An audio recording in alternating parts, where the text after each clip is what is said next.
एक बड़ा सा जंगल था और उस जंगल में 3 बहुत ही पुराने मिट्टी के घर थे। ये घर सदियों से ऐसे ही थे। जंगल की गहराई में ये घर होने की वजह से यहाँ पक्षियों का आना जाना बहुत ही कम होता था। लेकिन उस रात कुछ पक्षी एक चिड़िया को जख्मी हालत में वहाँ फेंक कर चले जाते हैं। फिर वो चिड़िया पानी मांगती है, तभी उसके चारों तरफ रोशनी जगमगाती है और जादुई 3 मिट्टी घर अपने असली रूप में आ जाते हैं। फिर वो तीनों घर से प्रकाश निकलता है और उस चिड़िया पर गिरता है। वो तंदुरुस्त हो जाती है। मुझे स्वस्थ करने के लिए शुक्रिया, लेकिन आप कौन हैं? तभी जादुई 3 मिट्टी घर अपना परिचय देते हैं और कहते हैं, हम जादुई 3 मिट्टी घर हैं। तुम्हारा दर्द हमसे देखा नहीं गया। कौन हो तुम और वो लोग कौन थे जिन्होंने तुम्हें इस अवस्था में यहाँ छोड़ दिया? इस जंगल से दूर गांव है। वहाँ के मुखिया गरीब पक्षियों पर अत्याचार करते हैं। जब मैंने इनका विरोध किया तो उन्होंने मेरा ये हाल कर दिया। तुम्हारी सोच महान है और ये काफी अच्छा विचार है। समाज के हम सब अभिन्न अंग हैं, तो भला निम्न जाति समाज से अलग कैसे हो सकती है?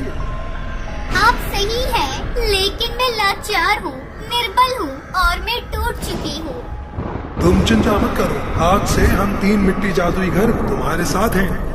तभी जादुई 3 मिट्टी घर से जोत निकलती है और चिड़िया के अंदर समा जाती है।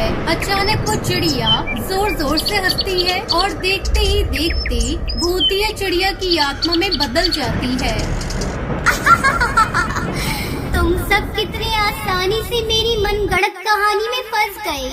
यहाँ न कोई मुखिया है और न ही कोई गांव। मैं हूँ भूतिया टूनी चिड़िया की आत्मा, लेकिन मैं शक्तिहीन थी। और जब मुझे अपने गुरु से पता चला कि इस जंगल में जादुई 3 मिट्टी घर है जो किसी की भी किस्मत बदल सकते हैं, तो मैंने ये सारा खेल रचा। अब मैं अपनी शक्तियों से पूरे गांव को खत्म कर दूंगी और फिर हम भूतिया चिड़िया की आत्मा अपनी दुनिया बसाएंगे। दुनिया। तुम भूलो मत, हमने तुम्हें शक्ति दी है तो हम छीन भी सकते हैं। कभी नहीं हो सकता, क्योंकि तुम 3 मिट्टी के घर हो और तुम तीनों की शक्ति मुझ में है। इसके बाद जादुई 3 मिट्टी के घर उस पर जादू करते हैं, लेकिन उस पर उनके जादू का कोई भी असर नहीं होता। मैंने पहले ही कहा था, मेरा कोई कुछ नहीं कर सकता है। फिर वो उड़ती हुई गांव की ओर जाती है और फिर कुछ भूतिया चिड़िया की आत्मा को लेकर आती है। आज तक हम छुप छुप के जीते आए हैं, लेकिन अब नहीं। अब हम अपना सर ऊंचा करके जिएंगे, डर के नहीं। और जाकर गांव पे हमला कर दो, सबको बंदी बना लो। चारों तरफ पक्षी भागने लगते हैं और ये सब दूर से जादुई 3 मिट्टी घर देख लेते हैं। अनजाने में हमसे बहुत बड़ी भूल हो गई है, लेकिन हम उसे रोके कैसे? सिर्फ एक रास्ता है, हमें चांदनी रात का इंतजार करना होगा। उस दिन हम तीनों की शक्तियाँ समान होती हैं, इसलिए हम आसानी से एक हो सकते हैं। ये कहकर जादुई 3 मिट्टी घर फिर से पुराने घर में बदल जाते हैं। इधर भूतिया चिड़िया की आत्मा पक्षियों पर अत्याचार करने लगी। हमें माफ कर दो, हमें छोड़ दो, हमें जाने दो। वो किसी की नहीं सुनती। बेचारे गांव वाले मजबूर थे।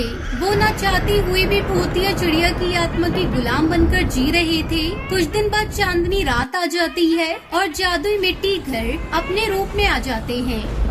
हमारे एक होने का समय आ गया है। इसके बाद जादुई 3 मिट्टी घर एक हो जाते हैं और फिर जादुई मिट्टी घर से तिरंगे निकलती हैं, जिसके कारण भूतिया चिड़िया की आत्मा जंगल में पहुंच जाती है। अच्छा, तुम लोग मुझे लेकर यहाँ आए हो, लेकिन तुम लोग मेरा कुछ नहीं कर सकते। बहुत हो गया, अब तुम हमारा जादू देखो।